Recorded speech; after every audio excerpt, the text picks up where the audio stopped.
In vinyasa flow, often, but not always, there's an arc to the practice. There's sun salutes that help to increase the respiration, the circulation, helps to increase the heat in the body, allowing the muscles to become more elastic as a result. Then we move into standing poses, where we hold poses for longer periods of time. Having done the warm-ups allows us to hold those poses safely without running the risk of injury.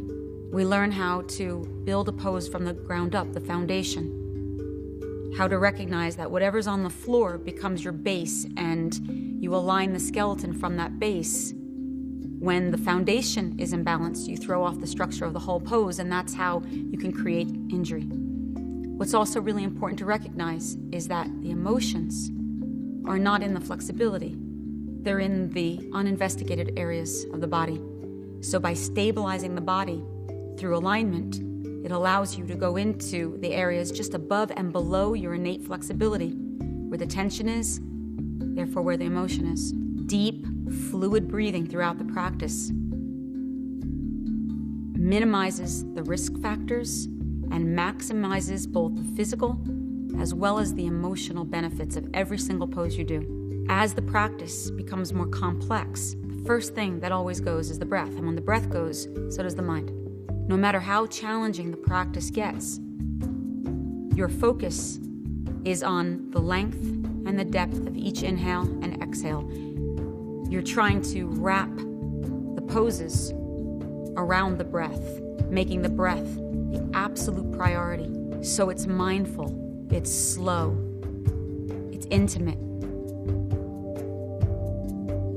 And as we get deeper into body-mind flow and start to explore where our thoughts go, what comes up.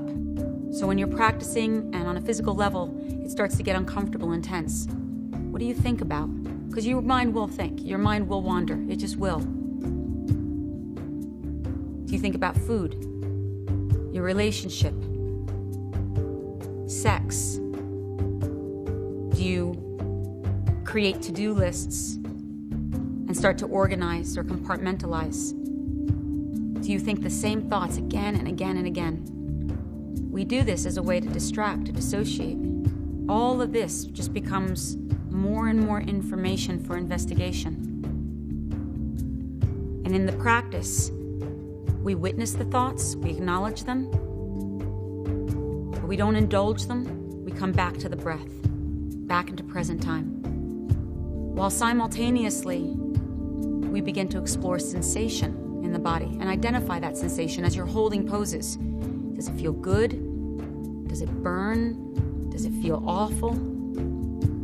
Just getting sensitized to what's in your body, and again, your mind's reaction to it. And can you commit to the sensation? In the second practice, I'll also begin to offer more spiritual themes around the relationship that you have with God, or that you don't have with God, what that means for you, and invite you into your own very personal exploration into what that means and how to reclaim a spiritual practice, especially if it's something that's eluded you or has felt in any way dogmatic and unapproachable. Spirituality is very, very independent. Religion is something that's organized. But spirituality is something that we open to, that is constantly evolving and changing as we ourselves mature on our own path. It's something that can never be defined, only discovered.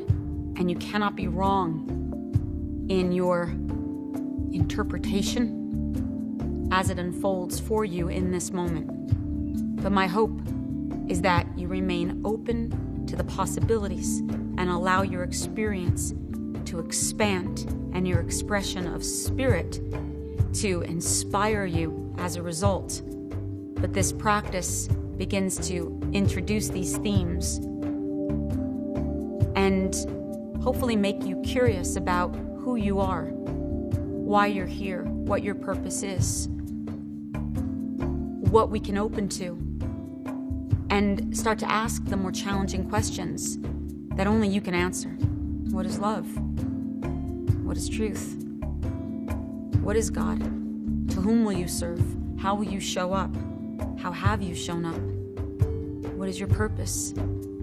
I'm so grateful that you've chosen to explore the Yoga of Awakening, and my deepest hope for you, and really my deepest hope for me, is that these practices allow us to release the tension, to move into our vulnerability, and to surrender completely so that we can remember who we are to ourselves, who we are to each other, and so that we can show up in the world in a way that is more loving, more truthful, and more in alignment with God's will.